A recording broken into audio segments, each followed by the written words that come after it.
एक सेकंड। नमस्कार, मैं हूं दिशा ग्रोवर, आपकी योगा टीचर। हमारा आज का वेबिनार पिछले कैंसर अवेयरनेस सीरीज में अगला कदम है। हम इसे प्रेजेंट करने जा रहे हैं रिशो कोसेकाई एंड न्यू डाइट सिस्टम के सौजन्य से। यह वेबिनार 3 भागों में विभाजित है। पहला, हम आपको यह यकीन दिलवाना चाहेंगे कि आपके इमोशंस या गलत विचार, थॉट्स आपकी बीमारियों की वजह है। हम साइंटिफिकली एनएलपी यानी न्यूरो लिंग्विस्टिक प्रोग्राम के द्वारा से यह भी साबित करेंगे कि विचार कितनी तरह के होते हैं और कौन से विचार कौन सी बीमारी आपको देते हैं और उनको कैसे ठीक किया जा सकता है।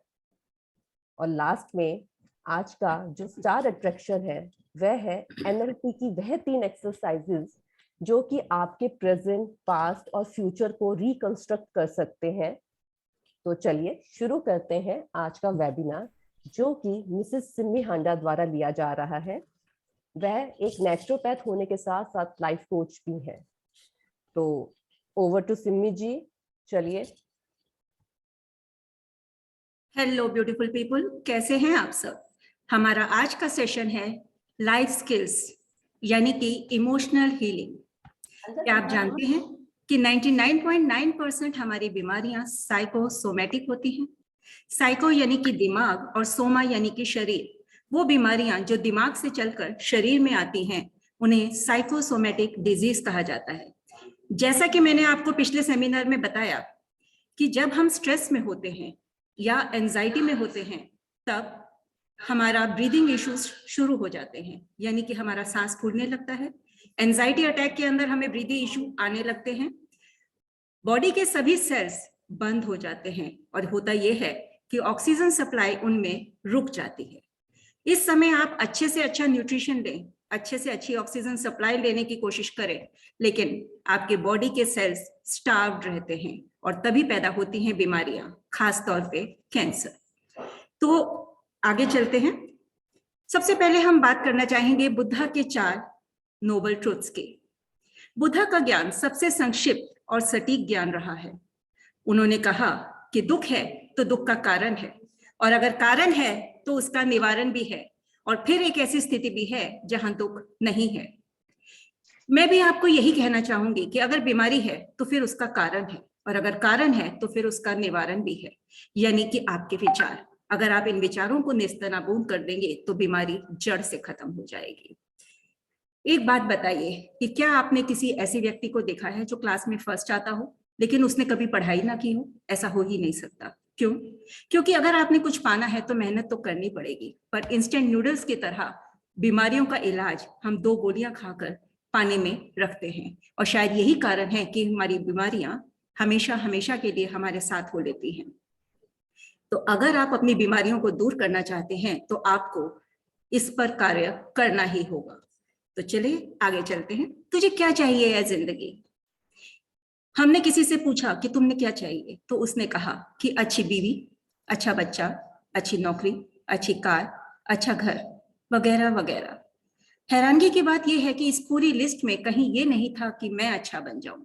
यानी हमने अपनी बीवी के लिए 2x2 का एक फ्रेम बना रखा है, अपनी अपेक्षाओं का फ्रेम, और जब हमारी बीवी उसके अंदर फिट होगी तब हम खुश होंगे।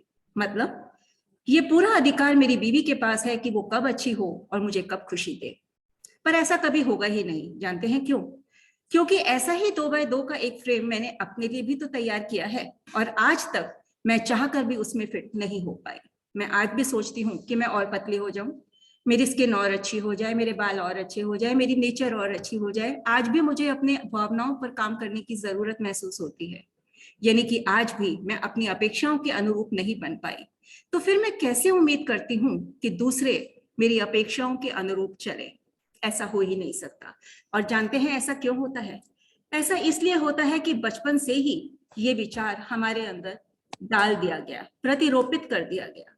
आपको याद है कि 2 साल का बच्चा जब घर में ठुमक ठुमक कर चलता है और चलना सीखता है, तब वो टेबल से टकराकर गिर जाता है, और जब वो गिरता है तब जानते हैं उसके माँ बाप क्या कहते हैं? टेबल को मारते हैं। हाँ, टेबल गंदी, टेबल ने मारा, इसे मारेंगे।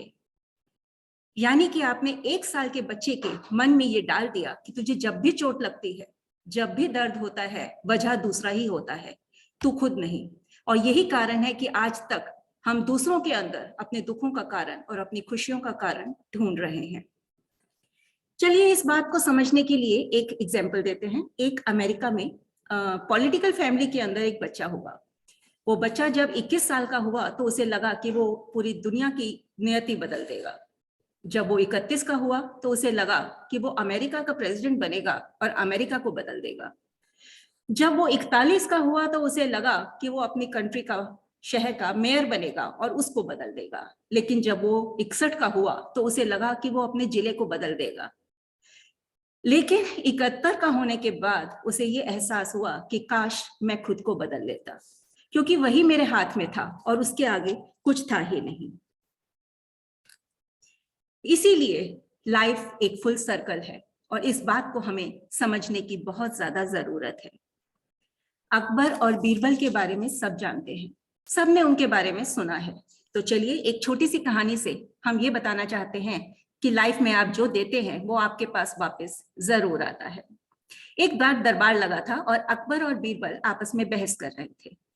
तो अकबर ने बहस पे कहा कि लाइफ चल रही है। बीरबल ने कहा कि नहीं, जो आप देते हैं वो वापस जरूर आता है। अकबर मुस्कुराए, उठकर बीरबल के पास आए और उन्होंने खींचकर बीरबल को एक थप्पड़ मार दिया। पूरा दरबार सकते में आ गया। बीरबल भी हैरान, पर वो अचानक मुड़े और मुड़कर अपने पीछे खड़े वजीर को एक थप्पड़ मार दिया। वजीर भी सकते में आ गया, लेकिन उसने भी मुड़कर अपने पीछे खड़े दूसरे लीडर को थप्पड़ मार दिया, क्योंकि उन्हें लगा कि बीरबल बेवजह तो कुछ करते नहीं। अकबर मुस्कुराते हुए दरबार से चले गए। 2 दिन बीत गए। 2 दिन के बाद रात को अकबर अपने शयन कक्ष में आए। महारानी दौड़ती हुई आई और आकर उन्होंने अकबर को एक थप्पड़ लगा दिया। अकबर का हाथ तलवार के ऊपर चला गया। तो महारानी ने कहा, नहीं नहीं, आप ऐसा नहीं कर सकते, क्योंकि 2 दिन से पूरे राज्य में यही खेल चल रहा है कि एक व्यक्ति दूसरे व्यक्ति को थप्पड़ मारता है, पर नियम यही है कि आप मारकर, पलटकर मारने वाले को नहीं मार सकते। और ये खेल आपने शुरू किया था, आज आप पर ही खत्म होता है। तो सच्चाई यही है कि जो आप करते हैं वो लौट कर आपके पास जरूर आता है। इसलिए अगर आपके पास हक है किसी को बदलने का, तो वो आप स्वयं हैं। मैं आपको ये हाथ दिखा रही हूँ और इस हाथ के ऊपर दिखाकर अगर मैं आपसे पूछूं कि ये आपको किस रंग का दिखता है, तो आप कहेंगे सफेद, पर मैं कहूंगी कि ये काला। और इस बात पर सारी जिंदगी बहस हो सकती है तब तक, जब तक कि आप आकर इस तरफ से ना देखें कि ये काला दिख रहा है। यानी हम दोनों सही हैं, लेकिन झगड़ा फिर भी हो रहा है, क्योंकि हम दूसरे के परसेप्शन को समझने की कोशिश ही नहीं करते। और वहीं पे शुरू होती है दिक्कतें। प्रॉब्लम ये है कि जब हम अपने जीवन साथी को चुनते हैं ना, तब हम अपने से विपरीत व्यक्तित्व को पसंद करते हैं, क्योंकि अपोजिट अट्रैक्ट ईच अदर। और उसके बाद अपनी सारी जिंदगी दूसरे व्यक्ति को अपने हिसाब से बदलने में लगा देते हैं। और यहीं से शुरू होता है वो खेल जिसे जीवन कहते हैं। और आप जानते हैं कि अगर वो व्यक्ति आपके जैसा बन जाए तो शायद आप उसके साथ 2 दिन भी ना बिता सकें। और हैरानगी की बात तो ये है कि कोई व्यक्ति गलत होता ही नहीं। इस बात को प्रूव करने के लिए मैं अपने जीवन का एक एग्जाम्पल बताना चाहूंगी। मेरे हस्बैंड को भागने का बहुत शौक है, रनिंग करते हैं, मैराथन भागते हैं, पर वो ओपन एयर के अंदर भागना ज्यादा पसंद करते हैं। जैसा कि सबको पता है कि मेरा वेट पहले 108 किलो का था, तो मुझे बाहर निकलकर भागने में थोड़ी शर्म आती थी। मैं घर में जॉगर पर भागना ज्यादा पसंद करती थी। बारिशों के दिन थे। मेरे हस्बैंड ने कहा कि ऐसा करना कि इस जॉगर को खींचकर खिड़की के पास रख देना, क्योंकि अब तो बारिशें हैं और 2 दिन घर से ही जॉगिंग करनी पड़ेगी। पूरा दिन काम के अंदर रहने के कारण मैं बिल्कुल भूल गई। रात को हम लोग सो गए। आधी रात को प्यास लगी और मैं उठकर पानी पीने गई, तो मुझे नजर आया कि मैं तो भूल गई कि जॉगर वहां रखना था। बिना आवाज किए, पूरी मेहनत के साथ रात को 2 बजे मैंने वो जॉगर खींचकर खिड़की के पास रखा, ये सोचते हुए कि मेरे हस्बैंड खुश होंगे। और मैं सुबह जब उठी तो मैं उम्मीद कर रही थी कि मुझे तारीफ मिलेगी, पर जानते हैं क्या हुआ? हमारा झगड़ा, और इतना बड़ा झगड़ा कि आप सोच भी नहीं सकते। वजह क्या थी? वजह यह थी कि मेरे हस्बैंड को पता था कि लोअर बैक का इशू है मुझे। उन्हें लगा कि आधी रात को तुमने ये जो कार्य किया, अगर तुम्हारी बैक में कोई प्रॉब्लम आ जाती तो क्या होता। मतलब हम दोनों एक दूसरे के विषय में सोच रहे थे, पर झगड़ा तो फिर भी हुआ। यानी अगर हम इतना ही सोच लेते कि दूसरा व्यक्ति गलत हो ही नहीं सकता क्योंकि वो हमारे विषय में सोच रहा है, तो वो झगड़ा वहीं खत्म हो सकता था। लेकिन हम ऐसा कर ही नहीं पाते और वहीं से शुरू होती है सारी प्रॉब्लम्स। तो आज हम आगे बात करते हैं। शारीरिक प्रताड़ना के साथ साथ मानसिक प्रताड़ना हम सबको बीमारियां देती है और औरतें इस मानसिक प्रताड़ना की शिकार बहुत ज्यादा होती हैं। ऐसा नहीं है कि आदमी इसके शिकार नहीं होते, वो भी होते हैं, अपने बॉस के हाथों, अपने फादर के हाथों या अपने बड़े भाई के हाथों। आप जानते हैं कि जो मानसिक प्रताड़ना की शिकार होती हैं, वो लेडीज कभी भी सेल्फ कॉन्फिडेंस नहीं शो कर पाती और इसी वजह से वो हमेशा दुखी रहते हैं और थायराइड के शिकार होते हैं। और जब ये रिसेंटमेंट्स और ज्यादा बिल्डअप हो जाती हैं, तब कैंसर पैदा होता है। तो चलिए हम बात करना चाहेंगे, अपनी लाइफ को कंपेयर करना चाहेंगे एक गाड़ी के साथ। आप सब ने गाड़ी चलाना सीखा होगा। जब आपने सीखा होगा तब आपको सबसे पहले क्या सिखाया गया? ब्रेक और एक्सेलरेटर। क्योंकि अगर इन दोनों के बारे में नहीं पता होगा तो एक्सीडेंट होने के पूरे चांसेस है। लाइफ में भी हम यही दो चीजें सीखना भूल गए कि कब चुप रहना है और कब बोलना है, और वहीं से शुरू होती है शुरुआत। आज इस सेशन में हम आपको, जैसा कि दिशा जी ने बताया, 3-4 विभागों में इसको विभाजित करते हुए सेशन ले रहे हैं। पहले हम एक जनरल पॉइंट ऑफ व्यू रख रहे हैं आपको ये समझाने का कि आपके विचार सच में आपके अंदर प्रॉब्लम क्रिएट करते हैं, फिर उसका साइंटिफिक प्रूफ देंगे और फिर हम उसका सॉल्यूशन भी देंगे। तो एक बात बताइए कि जब आपको अगर कोई ऐसा व्यक्ति मिले जो ये कहे कि आपने कब खाना है, कब उठना है, कब सोना है, कब जागना है, कब पानी पीना है, कब सांस लेना है, तो क्या आप उसके साथ रहना चाहेंगे? बिल्कुल नहीं। क्यों? क्योंकि आपको लगेगा कि आप स्लेव बन गए, बंदिश में हैं, और बंदिश में रहना किसी को भी पसंद नहीं। तो फिर हम क्यों दूसरों को संभालने में लगे रहते हैं? मान लीजिए कि आप एक ट्रैफिक जाम से गुजर रहे हैं और वहां पर आपकी गाड़ी आपके हाथ में है।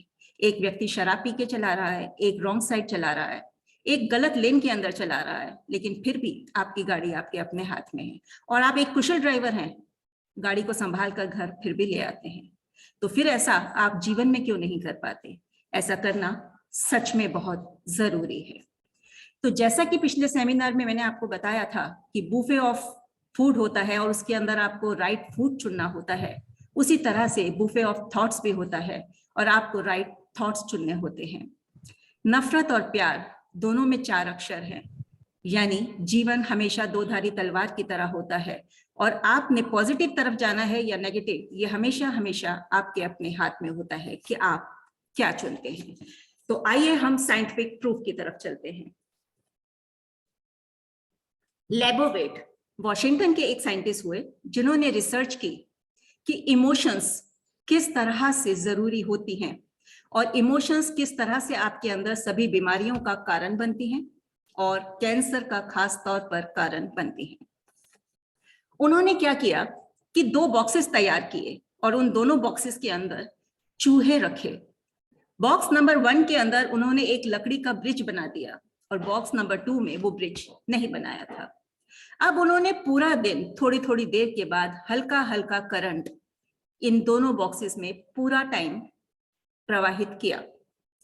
जैसे ही बॉक्स 1 में करंट लगता था, सारे के सारे चूहे भाग के ब्रिज के ऊपर चढ़ जाते थे, लेकिन बॉक्स नंबर 2 के अंदर ये प्रोविजन नहीं था। ऐसा हर रोज निरंतर बार बार होता रहा। 1 साल के बाद यह अध्ययन किया गया कि बॉक्स नंबर 1 के सभी चूहे बीमार थे, काफी बीमार थे। उनके अंदर बहुत सी बीमारियां पाई गई, लेकिन कैंसर नहीं पाया गया। पर बॉक्स नंबर 2 के सभी चूहों के अंदर कैंसर पाया गया। यानी कि ये एक्सपेरिमेंट ये बताता है कि जब आप स्ट्रेस में होते हैं, एंजाइटी में होते हैं, एंगर में होते हैं, तब आपके साथ बहुत सी बीमारियां आपके शरीर में प्रवाहित होती हैं, प्रवेश कर लेती हैं। हाँ, उनमें कैंसर नहीं होता क्योंकि आपको उन सिचुएशन से भागना आता है या बचना आता है। आप फाइट और फ्लाइट मोड पे रहते हैं। आप उनसे बचने के लिए इधर उधर भागते हैं, एक्सर्ट करते हैं, स्ट्रेस लेते हैं, of course blood pressure, sugar, diabetes, ऐसे हजारों बीमारियां आपको हो जाएंगी, पर शायद आप कैंसर से बच जाएं। क्यों? क्योंकि आपको भागना या बचना आता है। लेकिन बॉक्स नंबर 2 में क्या हुआ? इन चूहों के पास ना जाने का कहीं स्थान था, ना बचने का कोई तरीका। इनको वो करंट निरंतर बर्दाश्त करना पड़ा। जो लोग ऐसी मानसिक स्थिति में होते हैं, जो निरंतर तकलीफ बर्दाश्त करते हैं, दुख बर्दाश्त करते हैं, एंजाइटी और स्ट्रेस बर्दाश्त करते हैं, वो 100% कैंसर के शिकार होते हैं और वो कैंसर से बच नहीं पाते। तो ये बात प्रूव करती है कि कैंसर आपके स्ट्रेस से बहुत ज्यादा प्रभावित होता है। तो आइए साइंटिफिकली इस बात को समझने की एक खास कोशिश करते हैं। NLP, न्यूरो लिंग्विस्टिक प्रोग्राम, ये एक ऐसा प्रोग्राम है जो साइकोलॉजिस्ट की तरह आपकी ब्रेन की रिफॉर्मिंग करता है। लोग कहते हैं कि आप अपने पास्ट को नहीं बदल सकते या आप अपने फ्यूचर को नहीं बदल सकते, लेकिन आपके दिमाग में इतनी ताकत है कि आप कुछ भी कर सकते हैं। वो कहते हैं ना कि खुदी को कर बुलंद इतना कि हर ताबीर से पहले खुदा बंदे से ये पूछे कि बता तेरी रजा क्या है। तो चलिए आपको एक साइंटिफिक प्रूफ देते हैं, और इतना सॉलिड प्रूफ जिससे आप सच में मानेंगे और समझेंगे कि ये इमोशंस आपको कहाँ लेकर जा रही हैं। आप ध्यान से सुनिएगा इस वाले सेशन को, बिकॉज ये आपको बहुत ज्यादा हेल्प कर सकता है। दार्शनिक खलील जबरान ने कहा कि जीवन में या तो हम बढ़ते हैं और या फिर हम सड़ते हैं। अगर बढ़ना ही है तो तरीके ढूंढो कि जीने का मजा आ जाए। हम फ्लेक्सिबल रहें, फ्रस्ट्रेटेड ना हो। मतलब ये कि जिस दिन आपने कुछ सीखा नहीं, वो दिन आपने खराब कर दिया, वो दिन आपकी लाइफ का वेस्ट हो गया। जब से हम पैदा हुए हैं तब से लेकर आज तक हम हर रोज बहुत सारे दृश्यों से गुजरते हैं, यानी कि सुबह से शाम तक उठना, ब्रश करना, नहाना धोना, ब्रेकफास्ट करना, ऑफिस जाना, ये सब घटनाएं हैं, यानी कि ये दृश्य हैं जो हमारे जीवन में, हमारे मस्तिष्क में अंकित हो जाते हैं, जो हर रोज हमारे साथ हो रहे हैं। लेकिन ये सारी चीजों को हम याद नहीं रखते, ठीक है ना। इनमें से हम कुछ याद रखते हैं और कुछ भूल जाते हैं। ये दृश्य हमारे मानस पटल में, हमारे अवचेतन मन में किस तरह से रुकते हैं? ये 3 तरीके से रुकते हैं। आप सब जानते हैं कि हमारे 5 सेंसेस होते हैं। 5 सेंसेस के अंदर हम इन दृश्यों को या तो देखकर अपने मन में अंकित करते हैं, कुछ चीजें हमारे आंखों के सामने से गुजर जाती हैं और हम उन्हें भूल नहीं पाते, तो वो हमारे माइंड में हमेशा के लिए रजिस्टर हो जाती हैं। कुछ चीजें ऐसी होती हैं जो हम सुनते हैं और सारी जिंदगी के लिए वो अंकित हो जाती है। मुझे आज भी याद है कि मेरे को किसी ने ये कहा, मैं आज तक नहीं भूला, वो आवाज मेरे कान में गुजरती है। ऐसा बोलते हैं ना हम कई बार कि वो आज भी मेरे कानों में गूंजती है, मतलब वो माइंड के अंदर कानों के थ्रू गया था। उसके बाद आता है काइनेस्थेटिक। काइनेस्थेटिक यानी शरीर का एहसास। ये गर्म पानी है, इसको मैं छूऊंगी तो जल जाऊंगी, अगर ठंडे पानी के अंदर हाथ डालूंगी तो मुझे ठंड लगेगी। ये एहसास है जो मेरे शरीर में आता है।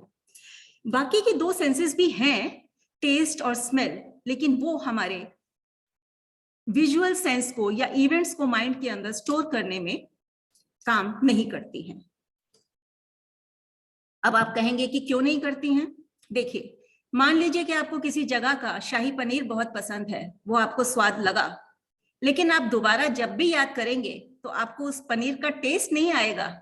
उस पनीर के टेस्ट ने जो आपको एहसास दिया था वो एहसास याद आएगा। यानी कि ये स्मेल और ये टेस्ट अल्टीमेटली एहसास की श्रेणी में ही हमारे दिमाग में, हमारे मस्तिष्क में जमा होते हैं, रजिस्टर होते हैं, ठीक है। तो ये जो इमोशंस हैं, ये हमारे माइंड के अंदर जब जाते हैं तो हमारे माइंड के पास कोई स्टोर हाउस नहीं है। हम लोग सोचते हैं ना कि हमारे माइंड के पास शायद एक लाइब्रेरी है जो सारी बातें याद रखता है, ऐसा नहीं है। माइंड एक आरती की तरह होता है, एक कमीशन एजेंट। वो इधर से आता है और उधर दे देता है। वो क्या करता है, जितनी भी इमोशंस, जितनी भी भावनाएं आपके दिमाग में आती हैं ना, वो आपके दिमाग में आने के बाद आपके बॉडी के मसल्स के थ्रू आपके शरीर में प्रवेश कर जाती हैं। यानी कि आपका शरीर बॉडी को, भावनाओं को रिएक्ट करता है मसल्स के थ्रू। अब हमारे ऊपरी शरीर में खाली मसल्स नहीं होते, मसल्स हमारे अंदर के शरीर में भी होते हैं। हमारा हार्ट भी एक मसल है, हमारा लीवर भी एक मसल है, किडनी और पैनक्रियास भी एक मसल है। यानी कि ये सारी इमोशंस कहाँ जाकर जमा होती हैं, हमारे शरीर में, और वो वहां जमा होने के बाद बीमारी पैदा करती हैं। इसको हम आगे बहुत से एग्जाम्पल से आपको एक्चुअली प्रूव करेंगे। तो चलिए अब इस बात को समझने की कोशिश करते हैं कि इवेंट 1, एक दृश्य जो मैं आज तक नहीं भूली हूं या नहीं भूलती हूं, वो हुआ। तो क्या वैसे का वैसे आप सोचते हैं कि वो आपके दिमाग में जाकर रुकता है? बिल्कुल नहीं। हमारा दिमाग यहाँ पर एक गेम खेलता है। मान लीजिए कि मैं यहां से बाजार जाती हूँ, मुझे 10,000 चीजें नजर आती हैं। इतने सारे पेड़ नजर आए, इतने सारे पत्ते नजर आए, इतने सारे लोग, इतने ऑटो, इतनी गाड़ियां, और भगवान जाने क्या क्या नजर आया। लेकिन मेरा दिमाग एक या दो चीजों को अपने माइंड में रखता है, बाकी सबको निकाल देता है ना। यानी कि पहली गेम जो हमारा दिमाग खेलता है वो ये कि वो मैक्सिमम चीजों को डिलीट कर देता है जो उसको लगता है उसके काम की नहीं है या उसकी जरूरत की नहीं है। तो पहला खेल ये खेला जाता है। दूसरा खेल यानी कि डिस्टॉर्शन, हम चीजों को बिगाड़ लेते हैं, उसको तोड़ मरोड़ लेते हैं। अब यहां पर मैं आपको ये बात करना चाहूंगी कि ताजमहल एक ही है कि नहीं? अब उस एक ताजमहल के बारे में यहाँ पर इस समय 66 लोग हैं। मैं उन 66 लोगों को कहूं कि ताजमहल के बारे में आप 10 लाइनें लिखो, तो क्या आप सब एक ही लाइन लिखेंगे या एक ही जैसी चीज लिखेंगे? ऐसा नहीं होगा। क्यों? ताजमहल तो एक ही था। फिर इतने सारे लोगों ने सब कुछ अलग अलग कैसे लिखा? क्योंकि आप ताजमहल के बारे में लिख ही नहीं रहे। आप ताजमहल के बारे में क्या सोचते हैं, आप अपनी विचारों के बारे में, अपने परसेप्शन के बारे में लिख रहे हैं। आप बात ताजमहल की नहीं कर रहे। अगर कोई प्रेमी है वो ताजमहल को एक प्रेमिका के रूप या स्मारक के रूप में जानेगा। अगर कोई मुस्लिम है वो अलग तरह से, कोई हिंदू है वो बिल्कुल अलग तरह से, और अगर कोई आर्किटेक्ट है तो वो बिल्डिंग की कंस्ट्रक्शन की तारीफ करेगा। ऐसा है ना? यानी कि आप उस विचार को अपने दिमाग में जब रखते हैं तब उसका रूप पूरी तरह से बिगाड़ लेते हैं, बदल लेते हैं। और आप पूरी जिंदगी ये कहते रहते हैं कि मुझे मेरे पति ने ये कहा, मुझे मेरी सास ने ये कहा। उन्होंने क्या कहा वो आपके दिमाग में नहीं है। उस समय वो जो कहा गया उसको आपने कैसा परसीव किया, आपने कैसा सोचा, वो कहानी यहां बनी, वो दिमाग के अंदर रची गई, और वो कहानी को बदलने का हाथ और हथियार सिर्फ और सिर्फ आपके पास है। क्योंकि उन्होंने जो कहा वो तो कह दिया, और एक बार कहा, लेकिन उस परसेप्शन को आप आज तक जी रहे हैं। 10 साल बीत गए, 10 कैलेंडर बीत गए, लेकिन मैं आज भी वहीं खड़ी हूं। मेरा एक हिस्सा आज भी वहीं छूट गया। यानी कि हम आज भी तिल तिल उन इमोशंस के अंदर अटके हुए हैं, और वही इमोशंस हमें परेशान कर रही हैं। अब आप मुझे बताइए कि ये जो इवेंट 1 है और ये जो इवेंट 2 हमारे दिमाग में जमा हुआ, क्या ये दोनों एक ही थे? नहीं। Event 1 is not equal to event 2, not at all actually.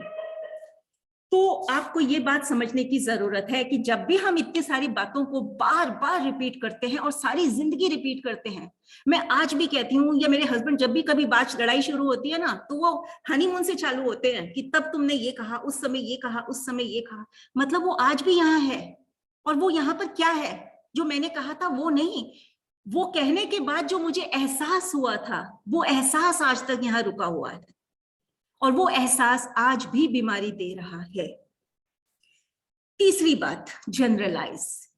Karol Bagh हमारे यहाँ एक मार्केट है।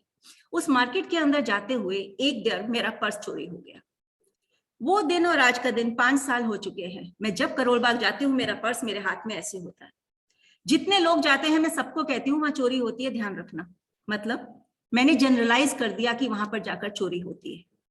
मतलब हम बातों को परसीव करते हैं और जनरलाइज कर देते हैं। कोई इंसान एक बार लेट आता है, हम कह देते हैं लेट लतीफ है। वो जब भी आए, जितने बजे भी आए, हम उसको लेट लतीफ का एक तगमा पहना देते हैं, हम उसको जनरलाइज कर देते हैं। यानी हमारा दिमाग ये 3 खेल खेलता है।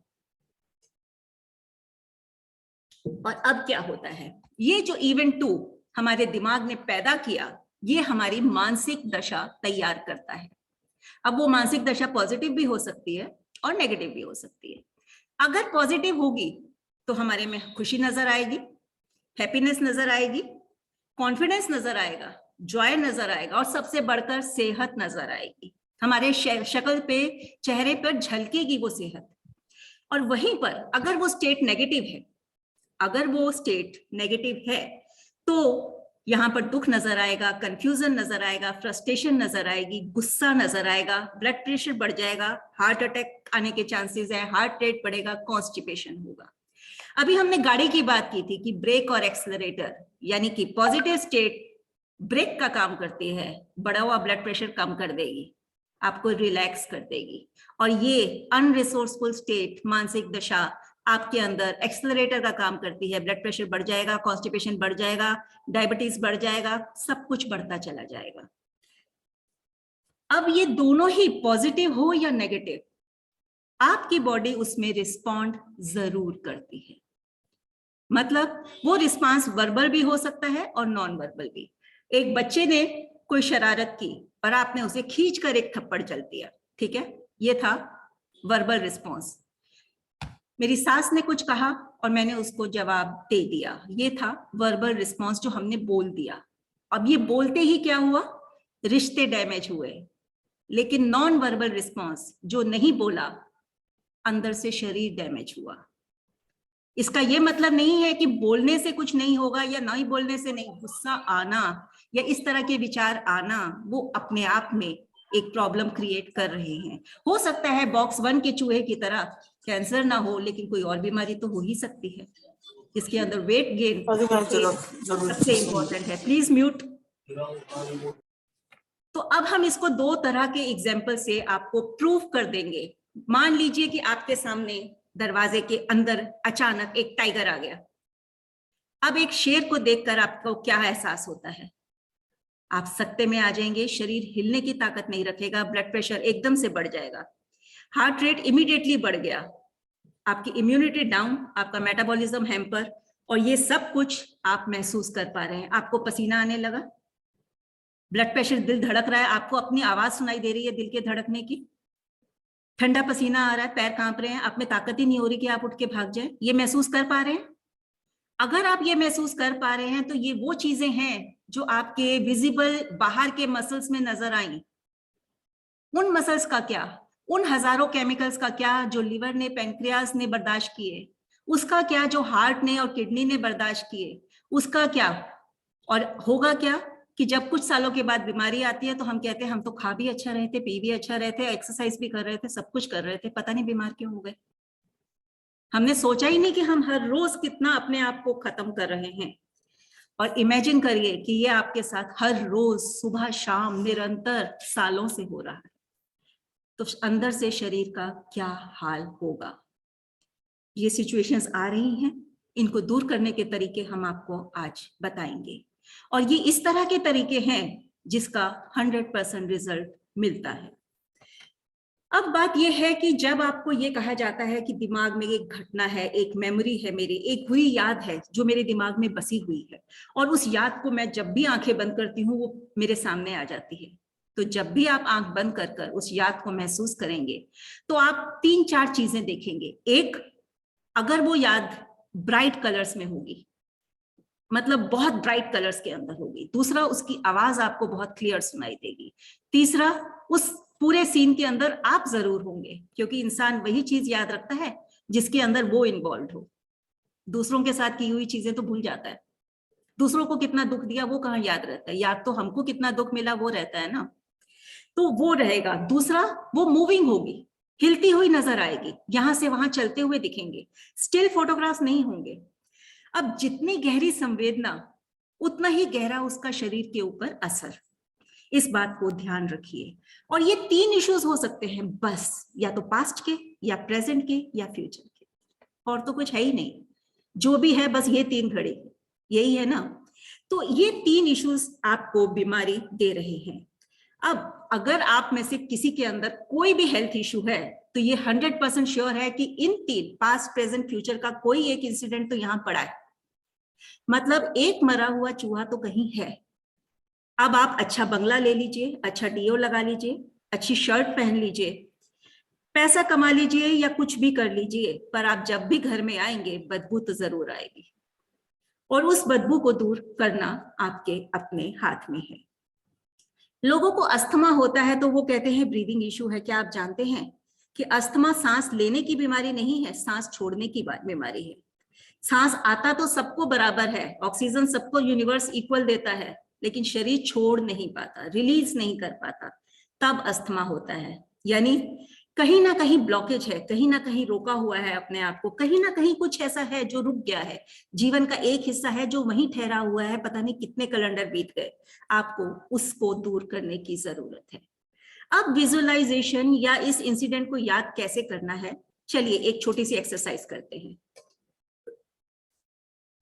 अगर हम आंखें बंद करते हैं, आप सब अगर आंखें बंद करें और महसूस करने की कोशिश करें या देखने की कोशिश करें अमिताभ बच्चन को, आप देख पा रहे हैं बड़ी सी स्क्रीन पे पूरा क्लियर ब्राइट कपड़ों में ब्राइट स्क्रीन नजर आ रही है, चलते हुए नजर आ रहे हैं, मूविंग मूवी है, आवाज उनकी खनकती हुई कानों में गूंज रही है कि नहीं?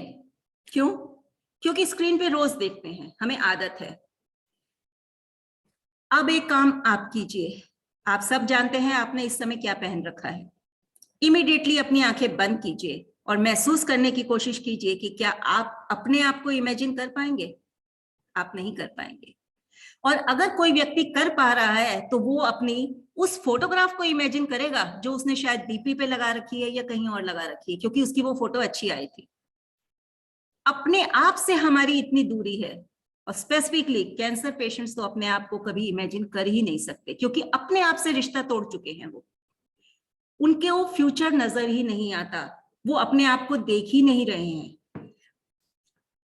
जानते हैं कि 70% से 80% कैंसर पेशेंट्स वो पेशेंट्स होते हैं जिनके स्पाउस पिछले 1 या 2 साल में गए हैं, जिन्होंने शरीर त्यागा है और उनको ऐसा लगा कि अब उनके जीने का क्या मतलब, या कहीं ना कहीं उनको अपनी सेल्फ वर्थ नजर नहीं आती, अपनी इंपॉर्टेंस नजर नहीं आती।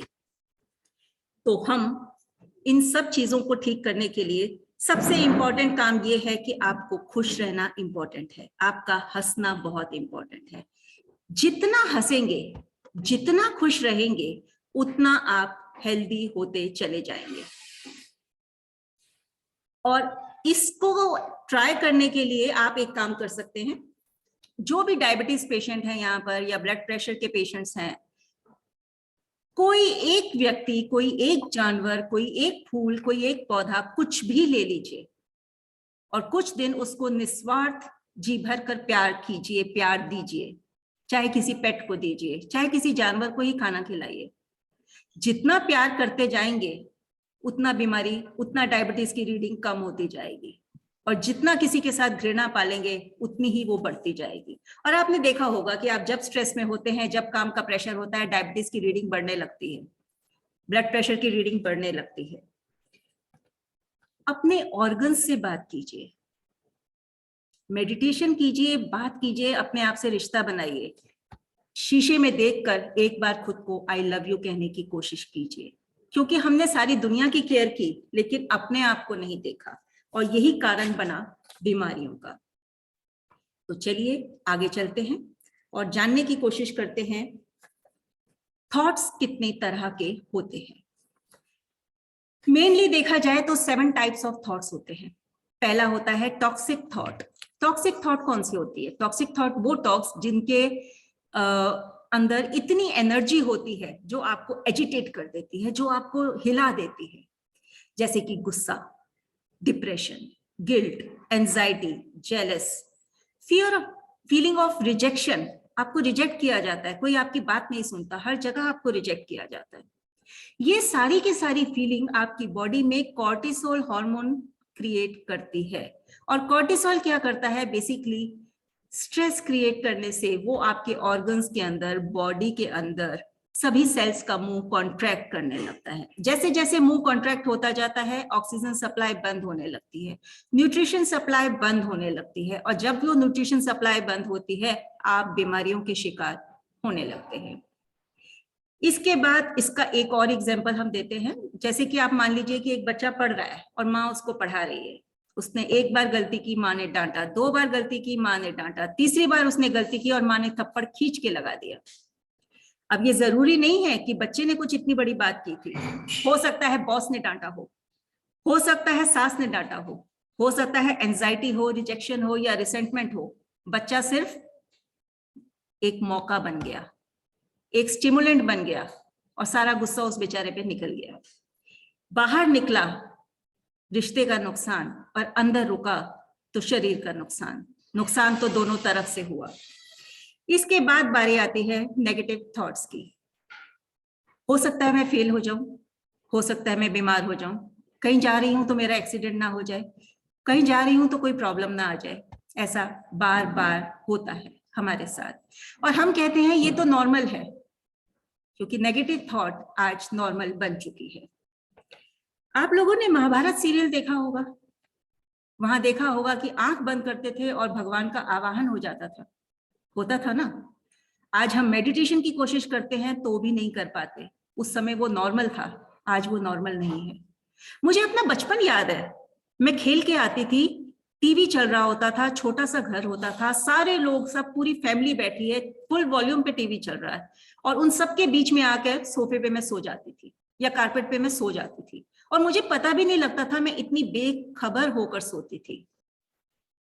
आज करवटें लेने के बाद भी नींद नहीं आती, देर से नींद आती है लोगों को। ऐसा क्यों?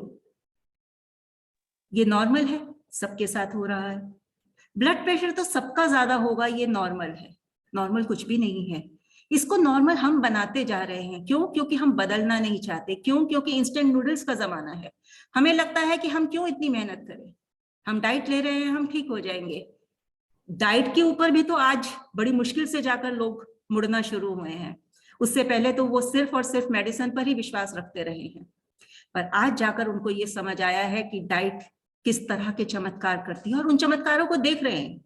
आप सब यहाँ एनडीएस के जो भी लोग यहाँ पर जुड़े हुए हैं वो सब देख रहे हैं उस चमत्कार को। लेकिन कुछ थोड़ी सी मात्रा ऐसी है जो इतनी अच्छी डाइट लेने के बाद भी बहुत समय लगा रहे हैं ठीक होने में। वो फर्क सिर्फ इसलिए है कि यहाँ काम नहीं किया जा रहा, वो सारा न्यूट्रिशन यहीं से एब्जॉर्ब होना है। आप जैसा सोचेंगे वैसा शरीर बन जाएगा। जैसा कि आप सब जानते हैं कि मुझे बहुत सीवियर ऑस्टियोपोरोसिस था।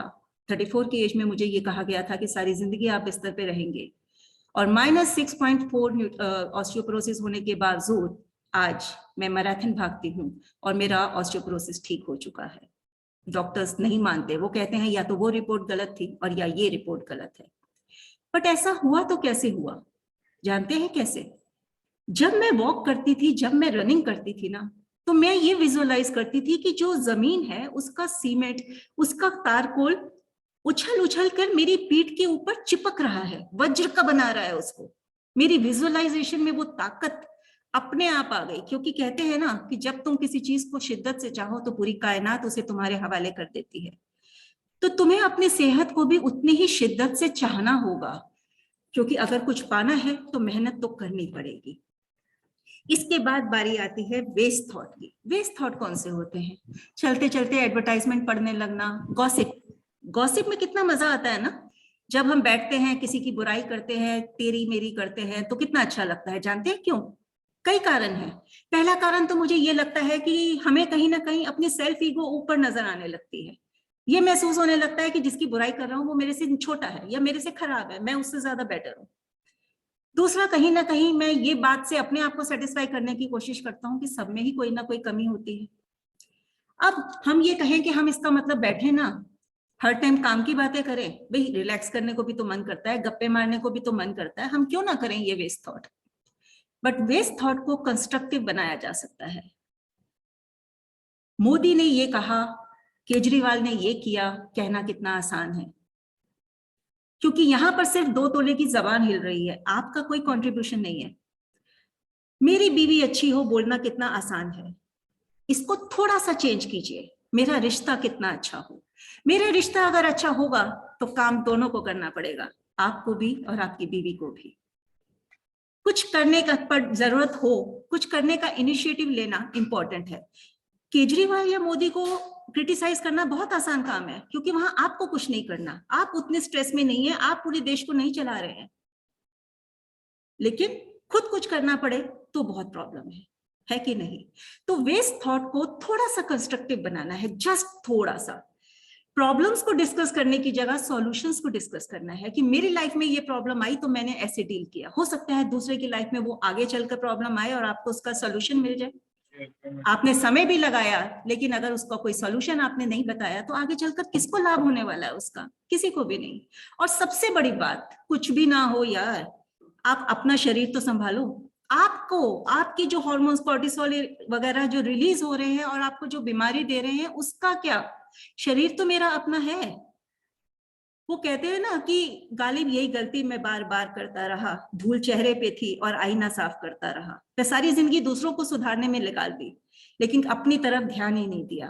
और आज सिर्फ और सिर्फ नजर अपने ऊपर है कि मुझ में अभी क्या क्या बाकी है करने का। एक बात याद रखिए कि जो सीढ़ी आपको घर के अंदर लेके आती है, वही घर के बाहर भी लेके जाती है। जिन बीमारियों में आपको ये विचार लेकर आए हैं, उन्हीं बीमारियों से इन विचारों ने आपको निकाल कर ले भी जाना है। इस बात का आपका अपने ऊपर ही इख्तियार रहेगा। फिर है नेसेसरी थॉट्स। ऑफ कोर्स आपको खाना बनाना है तो आपको ये सोचना ही पड़ेगा ना कि क्या सब्जी लानी है और क्या बनानी है। तो जो काम कर रहे हैं वो काम कीजिए, यानी कि be present at that particular moment. Focused होना चाहिए। वो बुल्ले शाह की लाइन है ना कि नचना भी इबादत बन जाता जे नचन दा विच जोवे। जो काम कर रहे हैं, भाग रहे हैं, तो पूरी तरह से 100% उसी में इन्वॉल्व हो जाइए। खाना बना रहे हैं तो उसमें इन्वॉल्व हो जाइए। हम कभी किसी चीज में होते ही नहीं। हम इस सेशन में भी ये इंतजार कर रहे हैं कि पता नहीं आगे क्या आएगा, लेकिन जो ये प्रेजेंट मोमेंट निकल रही है, इन बातों को भी समझना बहुत इंपॉर्टेंट है। इसके बाद आती है राइट थॉट्स। चलिए, पॉजिटिव सोचना मुश्किल होगा, लेकिन एटलीस्ट राइट तो सोचें। राइट का मतलब ये है कि एटलीस्ट हम मैग्नीफाई ना करें। हम तो बातों को बढ़ा चढ़ा के देते हैं। हमें एक मैसेज किसी के मोबाइल में नजर आ जाए तो हम उसके करैक्टर पर सवाल उठा देते हैं कि जरूर इसका किसी के साथ कोई रिलेशन होगा। तो जो प्रॉब्लम जितनी है एटलीस्ट उतनी रखें, उसको मैग्नीफाई करने की कोशिश ना करें। इसके बाद बारी आती है एलिवेटिव थॉट्स, यानी कि वो थॉट्स जो दूसरों को पॉजिटिव बना दें, जो दूसरों को भी मोटिवेट करे। आपको तो करे ही करे, जैसे कि अशोक जी का सेशन, जैसे कि ये सेशन, जैसे कि सत्संग, जैसे कि सारे के सारे स्पिरिचुअल टॉक्स, ये सब आपको मोटिवेट करते हैं। आप जानते हैं कि जैसे कि बात की मैंने मानसिक स्थिति की, हर व्यक्ति अपनी मानसिक स्थिति को इंप्रूव करने की कोशिश कर रहा है, और वो मानसिक स्थिति इंप्रूव करने के लिए ही कभी वो कोई स्पिरिचुअल ग्रुप हायर करता है, कभी वो शादी करता है, कभी बच्चा पैदा करता है, कभी घूमने जाता है, कभी बंगला खरीदता है, तो कभी गाड़ी खरीदता है। इनफैक्ट फील गुड की फीलिंग की ही उसके सारे कामों का मोटिवेशन है। वो खुद को सिर्फ और सिर्फ इस कार्य के अंदर उसने अपने आप को बिजी रखा हुआ है कि किस तरह से वो खुद को खुश रख सके। एक छोटी सी बात इमेजिन करके देखिए, आपका बच्चा, छोटा सा बच्चा, ठीक है, आप अपनी सारी नेगेटिव थॉट्स और नेगेटिविटी उस पर निकाल रहे हैं। सेम मानसिक स्थिति उसकी टीचर की भी है, वो भी सारा गुस्सा उसी पर निकाल रही है। सेम मानसिक स्थिति उसके बस ड्राइवर की भी है, वही आपके हस्बैंड की भी है, वही उस बच्चे के बड़े भाई की भी है, वही उसके ताया जी के बेटे की भी है। एक छोटा सा बच्चा इतनी नेगेटिविटी जब बियर कर रहा है तो उसका क्या हाल हो रहा होगा, और अभी से क्या हाल हो रहा होगा, और सोचो कि आगे चलकर उसका शरीर क्या होगा। और हम कहते हैं कि आजकल के बच्चों में पेशेंस ही नहीं है। हम उसको दे क्या रहे हैं, हम उसको खाना क्या खिला रहे हैं? जिस तरह की थॉट्स हम उसको दे रहे हैं, जिस तरह का खाना खिला रहे हैं, वही तो वो बनेगा। आप जानते हैं, आपने उसे कल हाथ पकड़कर एबीसी लिखना सिखाया और आज आपसे ज्यादा पढ़ लेता है, वो आपसे ज्यादा इंटेलिजेंट है। आपने उसे सोचना नहीं सिखाया। एक बार आप उसे सोचना सिखा कर देखिए, वो आपसे ज्यादा अच्छा कमांड संभालेगा अपने माइंड की, ज्यादा अच्छा जीवन जिएगा और ज्यादा हेल्दी जीवन जिएगा, क्योंकि सारी शुरुआत यहीं से होती है। जैसा अन्न वैसा मन, लेकिन जैसा मन वैसा ही अन्न, क्योंकि मन अन्न को अंदर जाने देगा तभी तो अन्न असर करेगा। इसलिए मन को संभालना सबसे उपराम होता है। I can do it is more important than your IQ। तो अपने IQ से ज्यादा ये इंपॉर्टेंट है कि आप क्या कर सकते हैं, इस बात में आपका विश्वास होना चाहिए। तो ये देखिए, नेगेटिव इमोशंस किस तरह के झटके देती है आपके शरीर को अंदर से। तो चलिए, हम आगे चलने से पहले आपको ये बता दें कि कौन सी इमोशन कौन सी बीमारी आपके अंदर लेकर आ रही है। कैंसर, जैसे कि ये सेमिनार बेसिकली उस पर है। तो मैंने आपको पिछले सेमिनार में भजन की एक लाइन बोली थी जो मैं यहाँ फिर से रिपीट करना चाहूंगी कि जिंद मेरी है मिट्टी दी है टेरी है तेनू पै गई यानी गुंजला बतेरिया।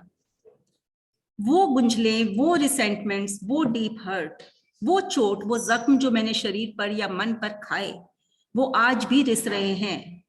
40 कैलेंडर बदल गए पर मेरा मन आज भी 40 साल पुरानी बात पर अटका है। वो आज भी रिस रहा है। डीप हर्ट, रिसेंटमेंट, ग्रीफ मुझे अंदर ही अंदर खा रहा है।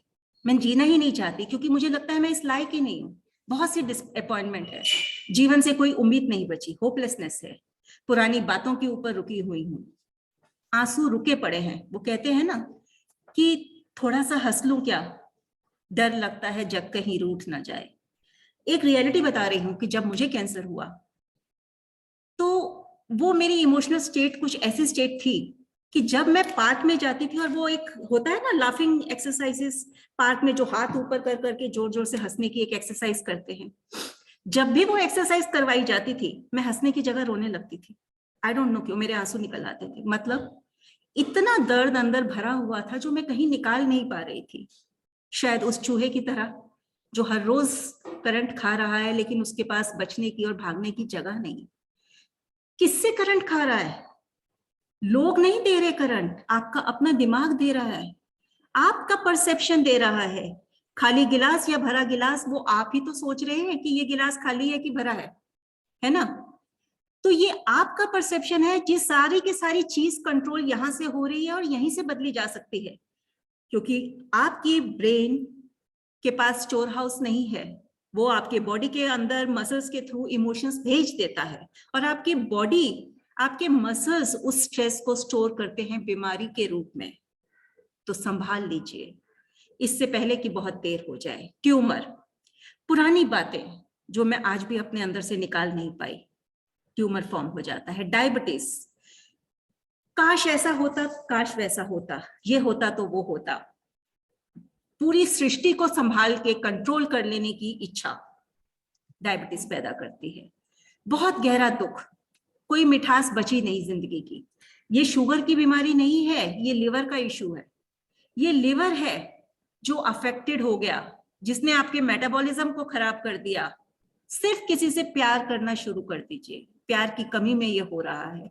एक बार महसूस कीजिए किसी का सिंसियर प्यार, तो देखिए आपकी डायबिटीज किस तरह से कम होने लगेगी। और जो डाइट आप लेंगे अगर उसको प्यार से खाएंगे, पूरे विश्वास से खाएंगे कि ये ठीक करेगी, तो ये चमत्कार कर देगी।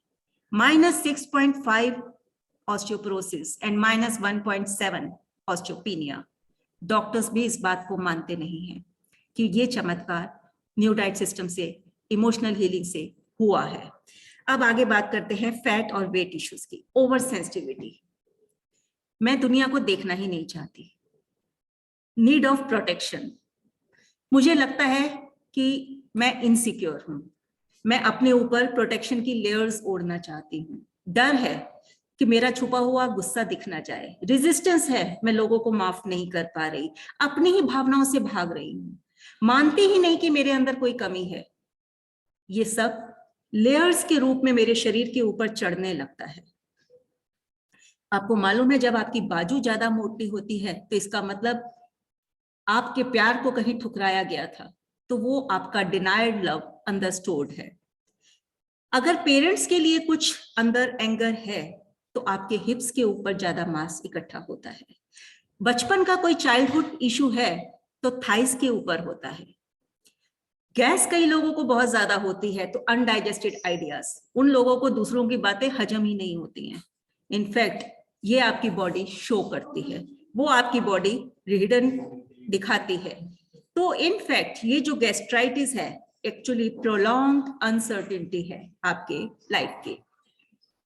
एलर्जीज, एलर्जीज किस लिए होती है? तब होती हैं जब आप अपनी ही पावर्स को डिनाई करते हैं, आप मानते ही नहीं, विश्वास ही नहीं करते। मुझे याद है कि जब मैंने स्टार्ट किया स्टार्टिंग में सेमिनार, और मैं आती थी यहाँ पे अपना, हम जहाँ से सेमिनार कर रहे हैं ऋषियों को सेकाई, हमारे एक बुद्धिस्ट ऑर्गेनाइजेशन के साथ मैं अटैच हूँ। तो मुझे याद है कि मैं जब भी आती थी ना तो यहाँ पर आते ही मेरा पहला ये होता था कि हम सेशन कैंसिल कर रहे हैं आज का, मुझसे नहीं होगा, आई कांट डू इट। मेरे को कॉन्फिडेंस ही नहीं आ रहा, मैं नहीं कर पाऊंगी। Denying your own power. और मेरे सेंटर के लोग मजाक करते थे कि आपको ना हनुमान जी की तरह याद दिलाना पड़ता है कि आप कर सकते हो, तो आप कर लोगे। I really thank to them कि उनके कारण आज मैं आप लोगों की मदद कर पा रही हूँ, वरना वो कॉन्फिडेंस मुझ में कभी था ही नहीं। मैं स्टेज के ऊपर या सामने माइक कैमरे के सामने आकर बात करने के टाइम मेरा हाथ कांपने लगते थे, मैं सोच ही नहीं पाती थी कि मैं कुछ बोल पाऊंगी। म्यूट। एनीमिया, हाँ, पर मीन्स ये यस बट का एटीट्यूड एनीमिया पैदा करता है। मुझे याद है मैं 8th क्लास में थी तो मैंने पोएम्स लिखती थी और बहुत नेगेटिव होती थी, मैं काफी नेगेटिव थी काफी टाइम से ही। तो जैसे कहते हैं ना, और मतलब ये मिल गया अब इसके बाद ये चाहिए, ये मिल गया इसके बाद ये चाहिए। तो अपने पोएम की सिर्फ 2 लाइन में बोलना चाह रही हूँ यहाँ पे कि हर इसके बाद हमको कुछ और चाहिए, इस और शब्द पर थोड़ा गौर चाहिए, मिलता है प्यार हमको थोड़ा और चाहिए, मिलता है सार हमको थोड़ा और चाहिए। तो यानी कि और की हवस खत्म नहीं होती, और यही और, हाँ ये तो ठीक है, पर और एनीमिया पैदा करती है, लैक ऑफ जॉय पैदा करती है, डर पैदा करती है। ठीक है। फिर है आर्थराइटिस। आर्थराइटिस होता है फीलिंग अनलव्ड। जब आपको ये लगने लगता है कि लोग आपको कहीं ना कहीं प्यार नहीं कर रहे, रिजेक्टेड की फीलिंग, क्रिटिसिज्म आप सुनते हैं लोगों से, तब वो दर्द के रूप में आपके शरीर में जमा होने लगता है। यहां मैं एक बात आपको फिर से कहना चाहूंगी कि जब भी किसी जगह पर बीमारी आती है, जब भी किसी जगह पर दर्द होता है, ये उस अंग की चित्कार भर है। वो चीख चीख कर आपको बोल रहा है कि तूने मुझे बहुत निग्लेक्ट किया है, अब ध्यान देने की जरूरत है, देखो। शरीर मांग रहा है आपसे ध्यान, आपसे अटेंशन मांग रहा है, and you have to give it if you want to survive, you have to give it. उसके बाद आता है रूमेटेड आर्थराइटिस। विक्टिम, मैं बेचारी, मेरे साथ ऐसा हो गया, लैक ऑफ लव, ये रूमेटेड आर्थराइटिस बनाता है। Back problems, lower back issue, जब आपको फाइनेंशियल इशू हो, दिमाग के अंदर ये हो कि आपके पास सफिशिएंट नहीं है लाइफ में, तब लोअर बैक इशू आता है। मिडल बैक, यानी कि आपके अंदर गिल्ट है कि कुछ आपसे ऐसा हुआ जो आपको नहीं करना चाहिए था, तो मिडल बैक इशू आएगा। सर्वाइकल, रिजिडिटी, दूसरे की बात नहीं मान पाना, stiffness, stiffness in the ideas, cervical आएगा, क्योंकि आप दुनिया की बात मानना ही नहीं चाहते। आप देखिए कि आपको कौन सी बीमारी है। क्या आप कोई सी रिस्पॉन्सिबिलिटी से भाग रहे हैं? कहीं इस वजह से तो फ्रोजन शोल्डर नहीं हो रहा कि आप अपने कोई जिम्मेवारियां निभाना नहीं चाह रहे? आप पूछिए अपने पैंक्रियास से कि कहाँ गलती कर दी मैंने, क्यों मैंने प्यार नहीं दिया तुम्हें, सॉरी बोलिए उससे, अपने अंगों से बात कीजिए। आपको खुद से बात करने का समय नहीं है, अंगों से क्या करेंगे? तो इसी के लिए खुद को समय देना पड़ेगा। आपने खुद को बहुत निग्लेक्ट किया है और आज बीमारियों का अंबार आपके सामने खड़ा है। अपना ध्यान खुद रखना पड़ेगा। लोग कहते हैं स्पिरिचुअलिटी में कि बिल्कुल निस्वार्थ भाव से कार्य करो, पर पता नहीं क्यों समहाउ शायद मैं गलत भी हूं, बट मैं ये कहना चाहती हूं कि स्वार्थी बन जाओ, क्योंकि तुम अगर खुद से प्यार करोगे तभी तुम्हारे पास प्यार होगा कि तोरों को दे सको, वरना किसी को दे ही नहीं पाओगे। एक भिखारी दूसरे भिखारी को क्या देगा? कुछ दे ही नहीं सकता, क्योंकि उसके पास है नहीं। फिर बात आती है Alzheimer disease, refusal to deal with the problems. मैंने इतना बर्दाश्त कर लिया कि अब मैं कुछ नहीं बर्दाश्त करना चाहती, तो मेरे माइंड ने भूलना शुरू कर दिया, क्योंकि बॉडी सर्वाइवल मोड पे चलती है। तुम्हारी बॉडी को हेल्दी रखने के लिए, जीने के लिए जो जरूरी है बॉडी वो जरूर करेगी, और उसको करने के लिए उसे अगर अल्जाइमर डिजीज भी देना पड़ेगा तो वो देगी, क्योंकि तुम अपने माइंड को कंट्रोल नहीं कर पा रहे। तो तुम्हारा माइंड कहता है कि लो, मैं ही सारे सिग्नल सिस्टम तोड़ता हूं और मैं अब तुम्हें कुछ याद रहने ही नहीं दूंगा। फिर आता है इशू और बीमारियों के, जैसे कि हार्ट। हार्ट प्यार को जानता है। अगर आप प्यार और सिक्योरिटी है आपके पास, तो आपके पास हार्ट इश्यूज कभी होंगे ही नहीं। मैं गुड एनफ नहीं हूं, मेरे पास काफी नहीं है, मैं कभी कर ही नहीं पाऊंगा, ये बीमारी दिल की जरूर लेके आएगा। मैं सब कुछ कर सकता हूं। मैंने कहा ना, I can is more important than IQ। एक शुड की बात मैं जरूर बोलना चाहूंगी। एक हम लोगों के पास, स्पेसिफिकली इंडियन लेडीज के पास, जेंट्स के पास भी, बट इंडियन लेडीज के पास स्पेसिफिकली ये आई शुड की बहुत लंबी लिस्ट होती है, बहुत लंबी। आई शुड डू दिस, जैसे कि मैंने ही बोला, अभी बोलते बोलते समझाते समझाते भी आपको मैं खुद बोल रही हूँ कि अभी मुझे और वेट कम करने की जरूरत है, अपने इमोशंस पे और काम करने की जरूरत है, अभी ये करने की जरूरत है। ये क्यों जरूरत है? मैं जैसी हूं वैसी खुश क्यों नहीं हूं? हमेशा आई शुड की एक बहुत बड़ी लिस्ट होती है। आई शुड छोड़ दो, आई कुड के ऊपर थोड़ा सा ज्यादा कंसंट्रेट करने की जरूरत है कि आप क्या कर सकते हैं, उस पर फोकस करिए और वो करिए। लोग कहते हैं कि हमारे मरने के बाद भगवान हमसे सवाल करेगा कि तुमने ये कर्म क्यों किया या वो क्यों किया। पता नहीं, मैं नहीं जानती, क्योंकि मैं इतना, I am not a spiritual leader, लेकिन समहाउ मुझे ऐसे लगता है कि अगर हम ऊपर जाएंगे तो भगवान हमसे सिर्फ इतना पूछेगा कि मैंने तुझे हर क्षण जीवन का उत्सव बनाने के लिए भेजा था, कितने क्षण खराब कर आया। तो कहने का ये मतलब है कि भगवान ने सृष्टि बनाई और सृष्टि के कुछ नियम बनाए और उन नियमों के आधार पर सृष्टि चल रही है। वो हमसे नहीं पूछेगा। उन नियमों को फॉलो करते हुए हम अपने आप को कितना संभाल सकते हैं, यह काबिलियत भगवान ने हमें दी है। सारे जानवर इसके काबिल हैं, वो कर रहे हैं, लेकिन हम नहीं कर पा रहे। देखिए ना क्या त्रासदी है, इंटेलिजेंट होते हुए भी हम कर नहीं पा रहे। इसके बाद आते हैं बारी मिरर्स ऑफ थॉट। इसको हम इस सेमिनार में थोड़ा नहीं ले पा रहे क्योंकि बहुत लंबा हो जाएगा, बट इसको मैं सिर्फ इतना ही कर पाऊंगी कि हमारे सोच की विचार जो है, हम उनको भी बहुत मिरर्स में देखते हैं। मतलब छोटी सी चीज को बहुत बड़ा कर देते हैं और मैं ही बेचारी, मैं ही बहुत बुरी, या मेरे साथ ही ऐसा क्यों होता है, इस तरह के मिरर्स हैं। उनको भी हम आगे एक्सप्लेन करेंगे कभी मौका मिला तो। ये पिक्चर देखिए, इस पिक्चर को देखकर आपको नजर आ रहा है कि आप किस तरह से अपने विचारों के ट्रैप में फंसे हुए हैं। You are really in the trap of over thinking. सोच बंद ही नहीं होती, विचार बंद ही नहीं होते। अभी किसी ने मेरे से ये क्वेश्चन पूछा 2-1 दिन पहले कि कैसे पता चले, हमें तो सारे विचार अपने ठीक ही लगते हैं, I am a positive person, मैं तो नेगेटिव सोचता ही नहीं हूं। तो कौन से विचार पॉजिटिव हैं और कौन से नेगेटिव, ये कैसे पता चले? इसका एक ही क्राइटेरिया है, आप आंखें बंद कर अपने विचारों को कंसंट्रेट कर देखें। अगर विचार बहुत सारे हैं, धड़ाधड़ एक के बाद एक आ रहे हैं, तो वो नेगेटिव है। अगर पॉजिटिव है तो वो स्लो होंगे और बहुत कम आएंगे, 1 या 2 आएगा। पॉजिटिव विचार इकट्ठे नहीं आते, नेगेटिव धड़ाधड़ आएंगे, बहुत फ्रीक्वेंसी में आएंगे और आपको थकान देकर जाएंगे। पॉजिटिव आपको रिलैक्स कर जाएगा। हम लोग इतने अनजान है, वो कहते हैं ना शराबी की तरह, पैर कहाँ रखते हैं पड़ता कहाँ है। हम इतनी बेहोशी में जीवन जी रहे हैं कि हमें यही नहीं पता कि हमारे विचार चल कैसे रहे हैं। उन विचारों को देखेंगे कैसे? उनको देखने के लिए, उनको समझने के लिए उनकी तरफ ध्यान देना पड़ेगा। मान लीजिए आपके दिन में, एक दिन के अंदर 8 से 10 बातें होती हैं, ठीक है? पूरे दिन के अंदर बहुत सारी चीजें होती हैं, उसमें से 1 या 2 चीज ऐसी होती है जो आपको रात को याद रह जाती है, जिसने आपको दुख दिया या खुशी दी।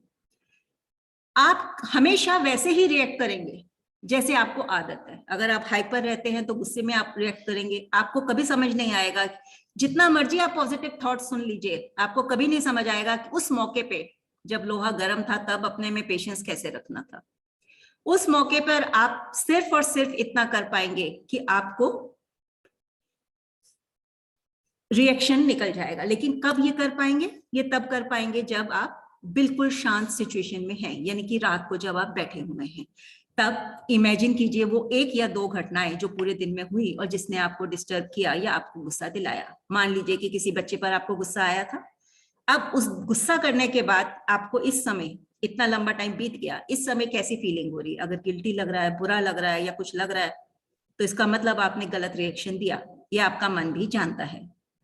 अब आपको ये देखने की जरूरत है कि क्या आपने उसको किसी रॉन्ग मिरर में देखा था, मतलब आपने बात को बढ़ा चढ़ा दिया था, आपने जनरलाइज कर दिया था, आपने डिस्टॉर्ट कर दिया था, बिगाड़ दिया था बात को, या आपने जैसी सिचुएशन थी उसको वैसा समझा था? क्या आपने सही शब्द चुने थे? अगर नहीं तो एक बार अपने दिमाग को ये जरूर बता दीजिए कि अगली बार अगर ऐसा होगा तो मैं इस तरह से बात करूंगी। इनफैक्ट हमारे माइंड के पास वो प्रॉपर पॉजिटिव रीफ्रेमिंग है ही नहीं। इसके लिए ना चाहते हुए भी हम हर बार एक ही तरह से रिएक्ट करते चले जाते हैं। तो अगर हमें प्रॉपर तरीके से पॉजिटिव रिएक्ट करना है तो पहले वो सीखना होगा।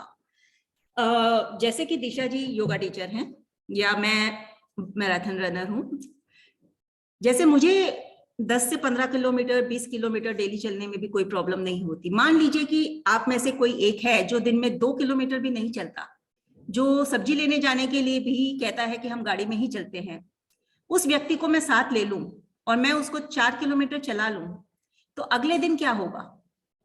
अगले दिन ये होगा कि आपको मसल्स में पेन होगा। अब आपके पास 2 ऑप्शन है, क्योंकि 4 किलोमीटर चलते हुए मैंने आपको ये बता दिया कि इमोशंस कैसे काम करती हैं। आप अगर चलोगे, एक्टिव रहोगे तो आपकी बॉडी कितना अच्छी रहेगी, हेल्दी रहेगी। आपको मैंने एक्सरसाइज के तरीके बता दिए, आपको ये बता दिया कि इसमें कितने बेनिफिट्स होंगे, कोलेस्ट्रॉल कम हो जाएगा, बीपी ठीक हो जाएगा, डायबिटीज ठीक हो जाएगी। अब आप मोटिवेट हो गए और आप रोज चलना शुरू हो गए, तो 1 या 2 दिन दर्द रहेगा, तीसरे दिन से आपको दर्द होना बंद हो जाएगा। And now your muscles are prone, अब वो एक्टिव होने के लिए प्रोन हो चुके हैं, अब वो एक्सर्ट करने के लिए तैयार है, अब वो बिल्कुल खुशी से एक्सरसाइज करेंगे। लेकिन अगर मैं आज टोटल रेस्ट कर लेती हूँ कि कल मैं बहुत चल रही थी, तो कल मेरे मसल्स में और दर्द होगा और परसों मैं बिल्कुल तैयार नहीं होंगी करने के लिए। मतलब ये 2 ऑप्शंस हमारे पास हमेशा होती हैं। तो अब पॉजिटिव सोचना एक लाइफ स्किल है, एक आर्ट है, इसको भी सीखना पड़ेगा। जैसे एक्सरसाइज से धीरे धीरे मसल डेवलप होता है, उसी तरह से पॉजिटिव थॉट्स अपने माइंड को देने होंगे कि इस सिचुएशन में हम ऐसे बात कर सकते थे, तब वो अगली बार वैसा रिएक्ट कर पाएगा। तो इस तरह से एक छोटी सी डायरी मेंटेन करके अगर आप सिर्फ 5 मिनट लगाकर अपने 1 या 2 सीन जो आपको दिन में हुए, रात को बैठकर लिख दे कि उसमें मैं ऐसे रिएक्ट कर सकता था, तो ज्यादा बेटर फील होगा। इसके बाद बारी आती है to find your life purpose. जैसा कि मैंने बताया कि हम एक जापानीज ऑर्गेनाइजेशन के साथ अटैच है, तो जापान में ओकिनावा एक जगह है जहां पर ज्यादातर लोग 100 साल से लंबे जीते हैं, उनकी हमेशा लॉन्ग लाइफ होती है। जानते हैं क्यों? द फर्स्ट थिंग इज कि वो रॉ डाइट लेते हैं, and the second thing is they all have their meaning of life, purpose of life, reason of their being. मतलब वो जिंदा क्यों है, उनका एक मकसद होता है। मतलब हर रात वो ये सोच के सोते हैं कि उन्हें सुबह क्या करना है, और वो मकसद उन्हें जीने का इंस्पिरेशन देता है, जीने की ताकत देता है, और वो उन्हें जिंदा रखता है, उन्हें हेल्दी रखता है। अब क्या है कि कहते हैं ना, आगे भी जाने ना तू, पीछे भी जाने ना तू, जो भी है बस यही एक पल है। पहले तो पास्ट और फ्यूचर में जीना बंद कर कर इस पल को एंजॉय करना सीखना होगा। क्योंकि जैसा मैंने बताया कि लाइफ प्रॉब्लम पर फोकस करने का नहीं, सॉल्यूशन पर फोकस करने का नाम है। अपने आप को उन कार्यों में बिजी रखने की कोशिश करें, स्पेसिफिकली कैंसर पेशेंट्स, जिनमें आपको खुशी मिलती है। ढूंढें उन कामों को।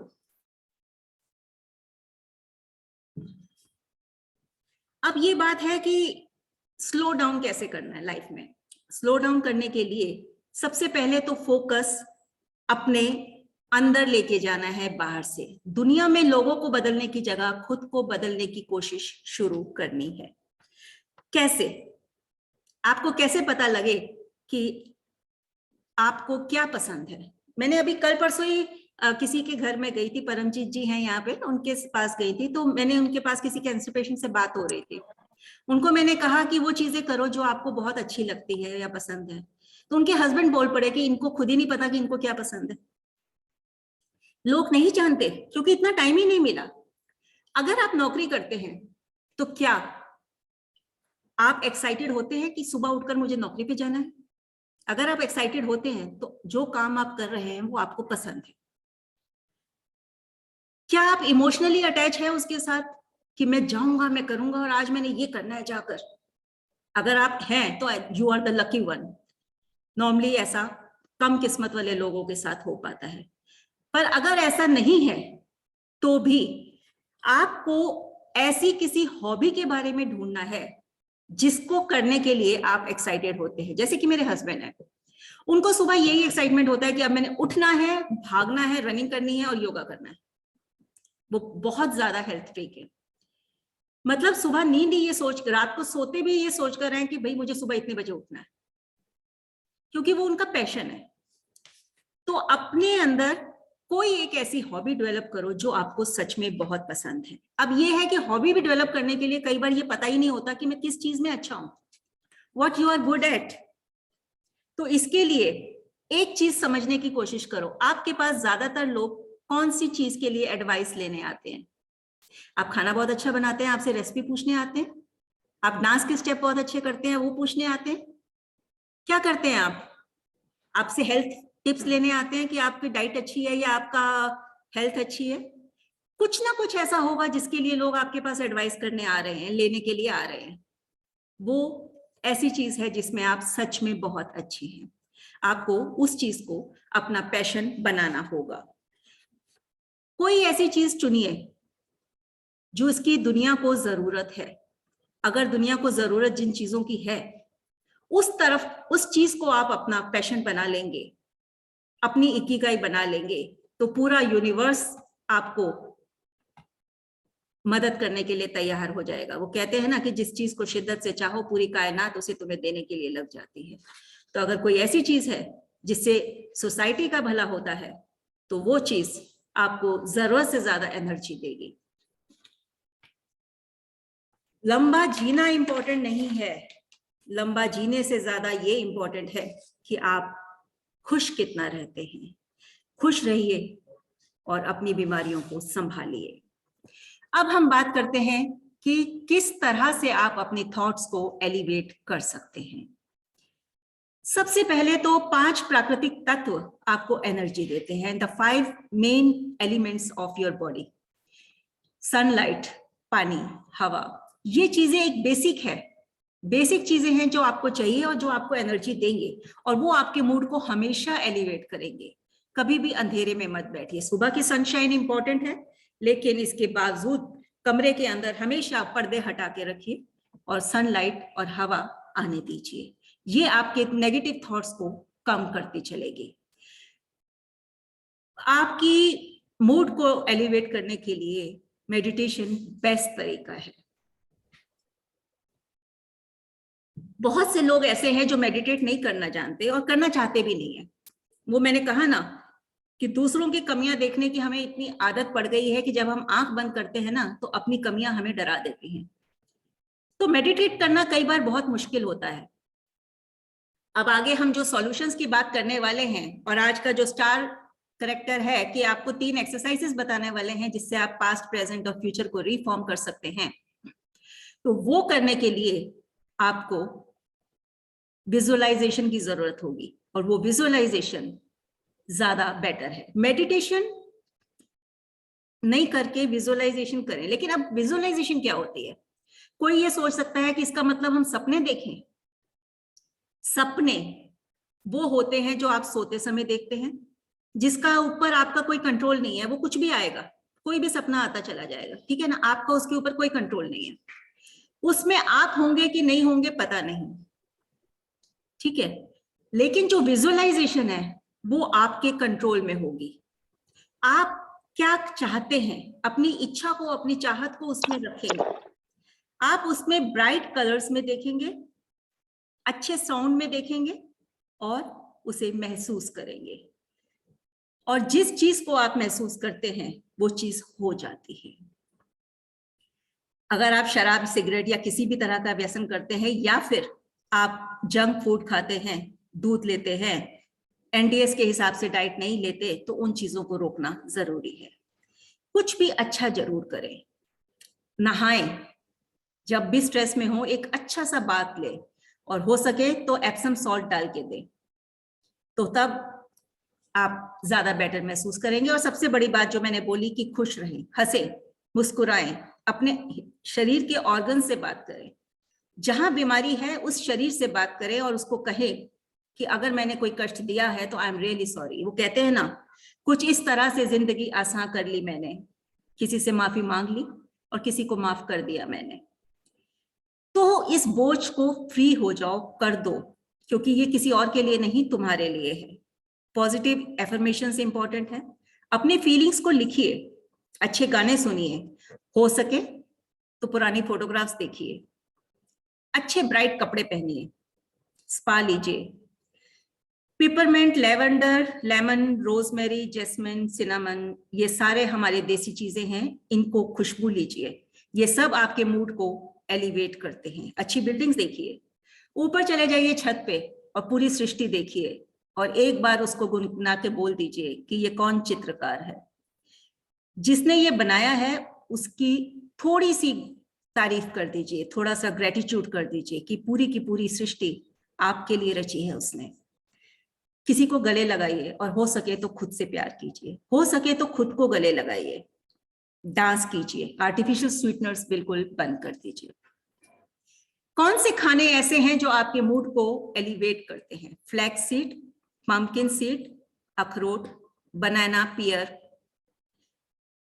मसाला टी, मसाला टी से मतलब ये नहीं है कि चाय बनाकर पीनी है, आपके जितने भी हर्ब्स हैं, जितने भी मसाले हैं, सिनामन है, इलायची है, अदरक है, कुछ भी है, ये सारे के सारे हर्बल टी हो जाते हैं और ये आपको मूड को एलिवेट करते हैं।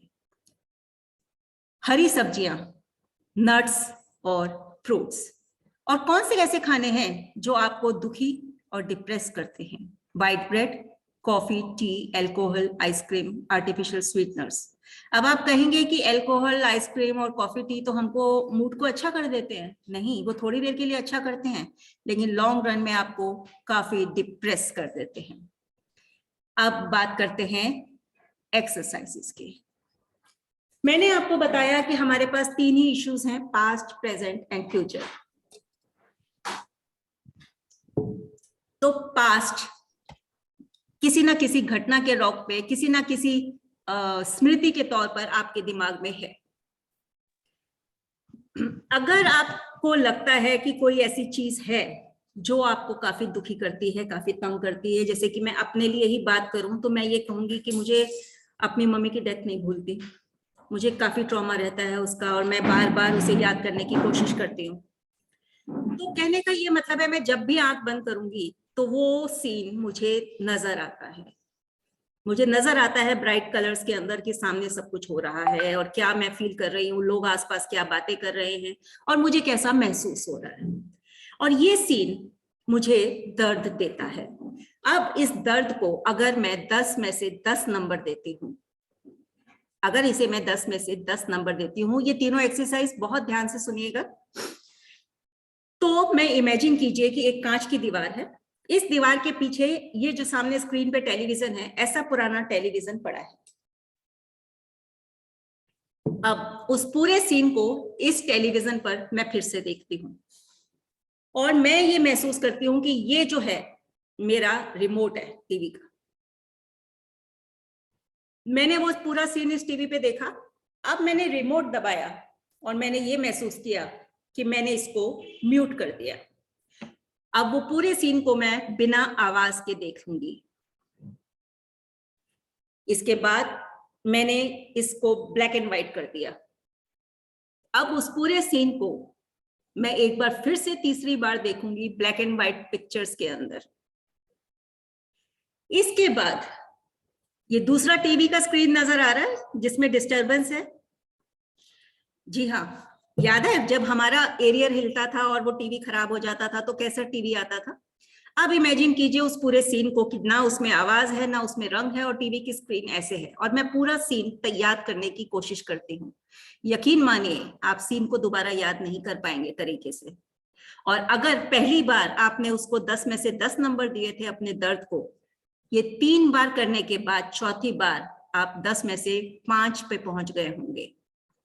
और अगर ये एक्सरसाइज आप दिन में 3 या 4 बार कर ले या हफ्ते में 2 या 3 बार कर ले तो आप उस पास्ट मेमोरी से फ्री हो सकते हैं।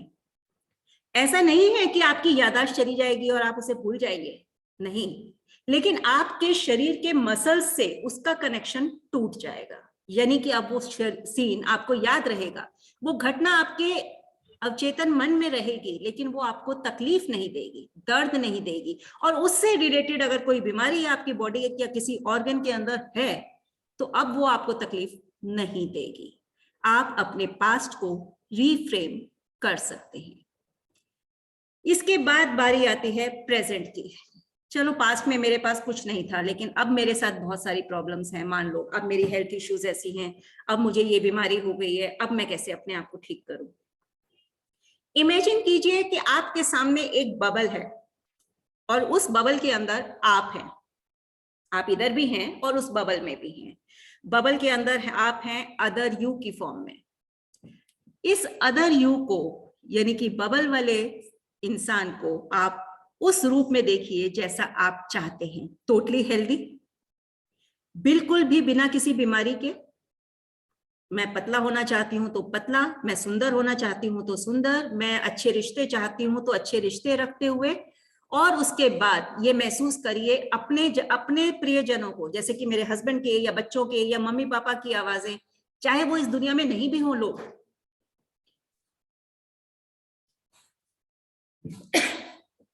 तो महसूस कीजिए कि वो सब ये कह रहे हैं कि बिल्कुल कमाल की हेल्थ है, ऐसी ही हेल्थ होनी चाहिए। सब लोग यही कह रहे हैं कि देखो कितना लंबा जीने वाली है, ये कितनी अच्छी लग रही है, हेल्थ इसकी कितनी अच्छी है, इसकी नेचर कितनी अच्छी है, इसका फिजिक कितना अच्छा है, ये कितनी अच्छी एक्सरसाइज कर सकती है। उन शब्दों को सुनिए और उसको फील कीजिए। अगर आपने उसको फील कर कर एक बार भी ढंग का एहसास ले लिया, आपका शरीर उसके हिसाब से रिएक्ट करेगा, क्योंकि आपका शरीर एहसास पे चलता है, एहसास पे, ये याद रखिएगा। और ये सुनने में आसान लग रहा है, करने में मुश्किल है। जानते हैं क्यों? आप अपने आप को आंख बंद करके विजुअलाइज नहीं कर पा रहे, तो आप ये एक्सरसाइज कैसे करेंगे? सबसे पहले तो अपने आप से कनेक्शन बनाना पड़ेगा। इसके लिए ये प्रैक्टिस करनी होगी कि आप अपने आप को विजुअलाइज कर सकें और फिर अपने को खुश विजुअलाइज कर सकें, तब आप इसे पूरी तरह से कर पाएंगे। इसके बाद बारी आती है फ्यूचर की। कैंसर पेशेंट्स अपने आप को फ्यूचर में देखते ही नहीं है। उन्हें लगता है कि जीवन बस यहीं पे खत्म हो रहा है। आपको बहुत लंबी गोल्डन रोड देखनी है, सड़क, बहुत लंबी सड़क, इतनी लंबी जिसके ऊपर बहुत सारे माइलस्टोन्स हैं, और वो सारे के सारे माइलस्टोन्स के ऊपर आप एक एक अपना मिशन रख दीजिए कि 2025 में मैंने कैंसर पेशेंट्स के लिए ये करना है, 2030 में मैंने सोसाइटी के लिए ये करना है, 2035 में मैंने अपने पोते पोतियों की शादी करनी है, और उसके वगैरह वगैरह। मतलब आप अपने आप को इतना लंबा इमेजिन कर रहे हैं तो आप तब तक जिंदा भी होंगे, हेल्दी भी होंगे और सेहतमंद भी होंगे। तो अपने फ्यूचर को इमेजिन करना है। इसको आप प्रॉपर विजुअलाइजेशन के साथ करेंगे तो ये हो नहीं सकता। आप इमेजिन नहीं कर सकते कि कितने बड़े बड़े रिजल्ट मिले हैं। और सबसे बड़ा रिजल्ट तो ये है कि मैं अपने आप को ही बता रही हूँ कि डाइट ने चमत्कार किया होगा, लेकिन विजुअलाइजेशन ने भी बहुत बड़ा हाथ किया। जो -6.4 से आज मैं -1.8 पर हूँ। तो ये विजुअलाइजेशन सच में चमत्कार करती है। तो इसके बाद मैं आपसे और दिशा जी से बात करना चाहूंगी। दिशा जी। हाँ जी सिमी जी। हाँ, तो अब मैं आप सबको ये कहना चाहूंगी कि अपने विचारों पर अगर आप थोड़ा काम करेंगे तो आप अपने आप को पूरी तरह से हील कर कर एक बेहतर जीवन पा सकते हैं। इस बात को याद रखिएगा कि आपके इमोशंस आपके शरीर के अंदर संग्रहित हो रही हैं और वो इमोशंस बीमारी पैदा कर रही हैं। ये सुनने में जितना आसान है, करने में थोड़ा मुश्किल है। क्यों? क्योंकि आदत पड़ गई है। आदत पड़ गई है कि हम 2 टैबलेट में ठीक हो सकते हैं, तो डाइट क्यों लें? डाइट लेते हैं तो कैंसर पेशेंट भी ये पूछते हैं कि कितने दिन खानी है, सांस कितने दिन लेनी है। भाई जिंदा रहना है ना, तो सांस तो लेनी है। तो ये भोजन पे पूरा टाइम खाना है, ये हमारा लाइफस्टाइल है। हम गलत लाइफस्टाइल में जी रहे थे और ये हमारे विचारों का तरीका है, और इस तरह से हमें जीना होगा, सीखना होगा। तो अपने ऊपर काम करना शुरू करना होगा। So I think it's all for today. Thank you very much. Over to thank you, thank you Simi ji, इतनी बेहतरीन बातें बताने के लिए, हमें समझाने के लिए, and thank you audience for being here. मैं आपको एक इन्फॉर्मेशन देना चाहूंगी कि कल हमारा चाइना स्टडी बुक के ऊपर कैंसर अवेयरनेस सीरीज में एक और सेमिनार होने जा रहा है, जिसके वक्ता मिस्टर अशोक शर्मा जी हैं। तो आई रिक्वेस्ट यू ऑल कि आप सब वह सेशन भी अटेंड करें और सेहतमंद रहे। Till then, stay happy and fit. All the best for your future. और अगर किसी को कुछ queries है वो हमें contact कर सकते हैं. ये हमने slide पर अपने numbers दिए हुए हैं. तो thank you all. Simi ji, question session personal उस पे लें कि अभी हम